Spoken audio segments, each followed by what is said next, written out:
নতুন করে প্রেম খুঁজো না, নতুন করে নিজেকে খোঁজো। কারণ এই জেনারেশন না ওই অনেকটা সুইসাইড প্রবণ হয়ে গেছে।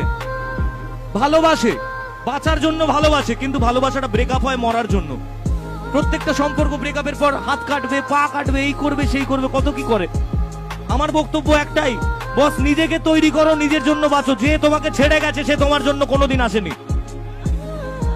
আর যে জিনিস একবার তোমাকে ছেড়ে চলে যায় তার দিকে জীবনে তাকাতে নেই।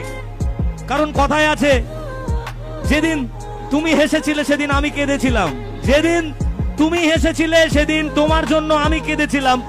আর আজ আমি একা নই, আমরা সবাই মিলে হাসি একসাথে, আর তুমি সেখানে বসে কাঁদো। তাই একটাই কথা বলবো, নিজেকে তৈরি করো আগে। কারণ এ জীবন আমাদের বাবা মায়ের দেওয়া আর ঈশ্বরের দেওয়া, তার দেওয়া নয় যে তোমায় মাঝপথে ছেড়ে চলে গেছে। তাই কি বলেছি?